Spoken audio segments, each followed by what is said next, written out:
Tirupati press క్లబ్లో కవి గద్వాల సోమన్న రచించిన చిరునవ్వు పుస్తకావిష్కరణ వేడుక ప్రముఖుల సమక్షంలో ఘనంగా జరిగింది. జర్నలిస్టుల ఫోరం జిల్లా అధ్యక్షులు అరవ జైపాల్, డాక్టర్ శివకుమార్ ఈ గ్రంథాన్ని ఆవిష్కరించగా అనంతరం దీన్ని గుండ్లూరు సుబ్రహ్మణ్యంకు అంకితమిచ్చారు. ఈ కార్యక్రమంలో పలువురు సాహితీవేత్తలు, కళాకారులు పాల్గొని బహుగ్రంథకర్త, గణితోపాధ్యాయుడైన గద్వాల సోమన్నను ఘనంగా సన్మానించారు. శివకుమార్ జిల్లా అధికారిగా, డిస్ట్రిక్ట్ మేనేజర్గా ఎన్టీఆర్ వైద్య సేవలో దాదాపు మన తిరుపతిలో 15 years నుంచి సర్వీసెస్ చేస్తున్నాను.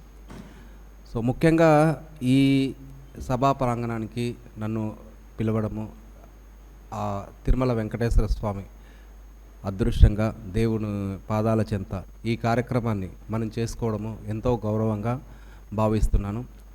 తర్వాత సారు ఇందాక చెప్పినట్లు 97వ పుస్తకాన్ని ఆవిష్కరించడం అనేది సాధారణమైన విషయం కాదు. ఎంతో జిజ్ఞాస ఉంటూ, ప్రస్తుత పరిస్థితుల మీద పట్టు ఉంటూ, కాలానుగుణంగా ఒక చిరునవ్వు అనే పుస్తకాన్ని ఆవిష్కరిస్తూ, జనరల్గా చిరునవ్వు అంటే ఒక భావము మన కంటికి కనపడే భావమే, కానీ అందులో మన ఆనందము, మన ఇంటర్నల్ ఫీలింగ్ అనే దాన్ని మనందరం కూడా ప్రస్తుత సమాజంలో ఇప్పుడున్న ఆర్థిక పరిస్థితులు కానివ్వండి, ఈ స్పీడ్ యుగంలో మనందరం కూడా ఈ పుస్తకంలో భాగంగా ఉంటూ, అందులో భాగంగా మనం చిరునవ్వులను చిందిస్తూ మనలో మనం ప్రశాంతతను కోరుకుంటూ జీవనాన్ని కొనసాగించాలని సారు మనకు అందించే సందేశం ఎంతో అద్భుతం. సామాజికంగా కూడా ప్రస్తుత పరిస్థితుల్లో ప్రతి మనిషి పొద్దున లేచినప్పటి నుంచి సాయంత్రం వరకు కూడా తన దైనందిన జీవితంలో స్పీడ్ ఎక్కువైపోయింది.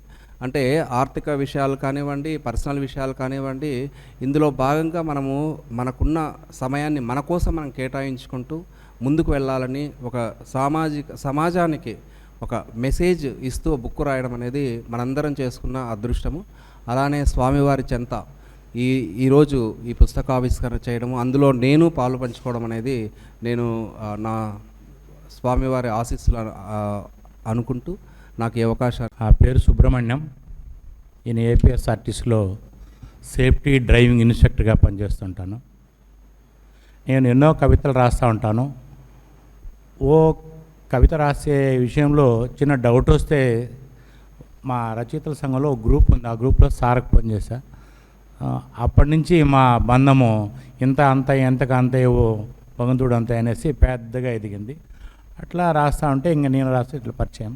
సార్ మరి చిరునవ్వు పుస్తకం రాస్తున్నాను, దాన్ని ఆవిష్కరణ తిరుపతిలో చేస్తే బాగుంటుందంటే, తప్పకుండా సార్ మా తిరుపతిలో చేసుకున్నా మేము కూడా సహకరిస్తామని చెప్పి ఆ చిరునవ్వు పుస్తకానికి నాకు అంకితం ఇస్తున్నట్టు చెప్తే దాన్ని నేను అన్నీ ఏర్పాటు చేసి, చిరునవ్వు అంటేనే నాకు కూడా చాలా ఆనందం వేసింది. ఎందుకంటే ప్రతి మనిషిని ఆనందపరిచేది, ఉత్సాహపరిచేది, అభివృద్ధి పరిచేది చిరునవ్వే. కాబట్టి అటువంటి చిరునవ్వు నేను కాదనే దానికి అసలు ఎప్పుడూ కాదనుకొని దాన్ని ఆహ్వానించాం. ఇంకా సార్ గురించి చెప్పాలంటే ఇంకా టైం కూడా సరిపోదు. కాబట్టి ఈ అంకితోత్సవాన్ని నేను దాన్ని ఒక మహాప్రసాదంలాగా భావిస్తూ ప్రజలకు, సమాజంలోకి పంపించి ఒక మంచి సమాజాన్ని ఏర్పరచాలనేది మా కాన్సెప్ట్. సార్ కూడా దానికి సహకరిస్తున్నాడు. నాకు ఎట్లంటే సార్ కృష్ణార్జునులాగా, అది ఎంత తక్కువ, ఎందుకంటే ఒక భగవద్గీతలాగా సమాజానికి ఇచ్చి, ఒక సమాజాన్ని భగవద్గీత ప్రతి ఒక్కరు చదవాలి అనేటట్టు ముందుకు తీసుకెళ్ళాలని మా కాన్సెప్ట్. కాబట్టి ఇటువంటి పుస్తకం నాకు అంకితం ఇవ్వడం మరో భగవద్గీతగా ప్రసాదిస్తూ స్వీకరిస్తూ ఆ సార్కు ప్రత్యేక ధన్యవాదాలు తెలియజేస్తూ మీకు అందరికీ ఇక్కడ విజేసిన వేదికను అలంకరించిన పెద్దలందరికీ, సభాధ్యక్షులకు, కృతి స్వీకర్త, ప్రముఖమైన వాళ్ళందరికీ కూడా, వేదిక దిగు ఉన్న పాత్రికేయ మిత్రులకు, శ్రేయోభిలాషులందరూ కూడా నా హృదయపూర్వక ధన్యవాదములు, కృతజ్ఞతలు తెలియజేస్తున్నాను. నా పేరు గద్వాల సోమన్న. నేను కర్నూలు జిల్లా పుణ్యక్షేత్రమైన మంత్రాలయం దగ్గర ఎమ్మిగనూరు చేనేతిపూరిలో నివాసం ఉంటున్నాను. నేను గణితోపాధ్యాయుడిగా నాగలిదిన్న పాఠశాలలో పనిచేస్తూ ఉన్నాను.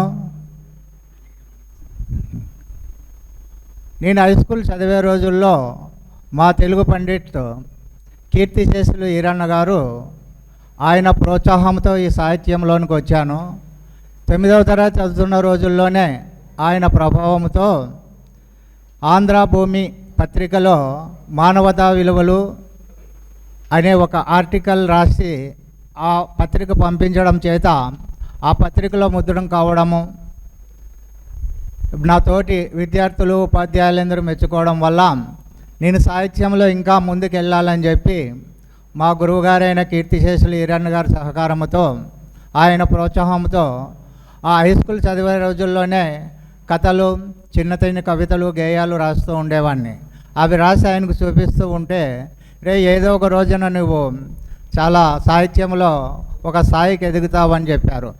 సార్ నేనెంతటి వాడిని సార్, ఆ రోజుల్లో దాశరథి గారు, నారాయణ రెడ్డి గారి కవితలు ఈ ఆంధ్రజ్యోతి పత్రికలో వచ్చేవి.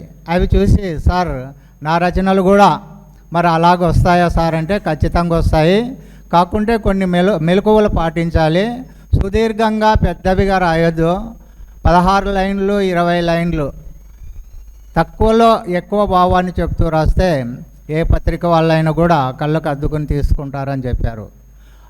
ఆయన మాట వేళ విశేషమేమో కానీ ఈరోజు ఆఫ్లైన్ ఆన్లైన్లో దాదాపు 250 పేపర్లలో, అంటే మామూలుగా తెలుగు పేపర్లోనే కాకుండా మహారాష్ట్రలో ఆవిష్కరించినప్పుడు మరాఠీ పేపర్లో, కర్ణాటకలో మైసూర్ యూనివర్సిటీలో ఆవిష్కరించినప్పుడు కన్నడలోను, తర్వాత ఈ కేరళలో ఆవిష్కరించినప్పుడు అక్కడ కూడా ఆ లాంగ్వేజ్లో, తర్వాత ఈ పరిసర ప్రాంతాల్లో రాష్ట్రాల్లో నా నేపథ్యం గురించి, నా సాహిత్యం గురించి చాలా పత్రికల్లో రావడం జరిగింది.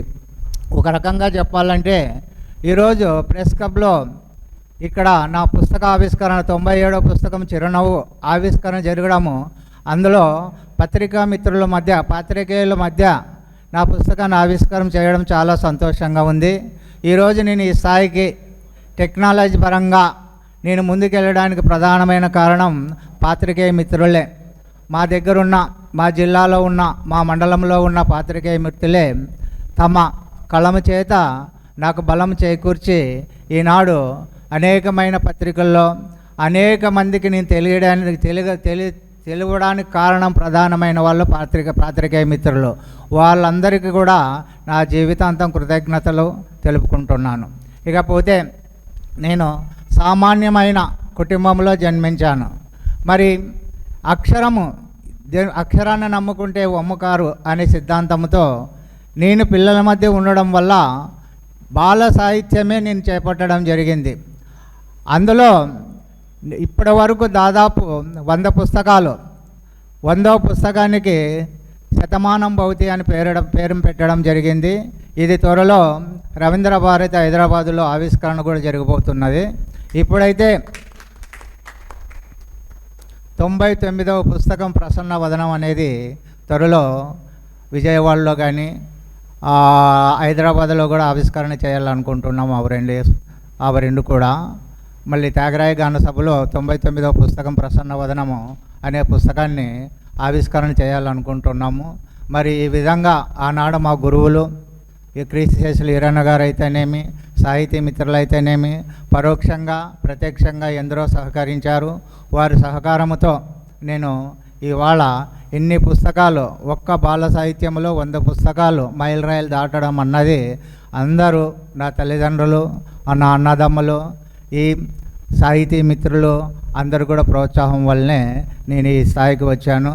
ఇక చిరునవ్వు అనే పుస్తకాన్ని ఈ గుండ్లూరు సుబ్రహ్మణ్యం గారికి అంకితం చేయడానికి ప్రధాన కారణం ఏమంటే, సారు అనేక గ్రూపుల్లో, తర్వాత నాకు వాట్సాప్లో తన గేయాలు, కవితలు పెడుతుండేవాడు.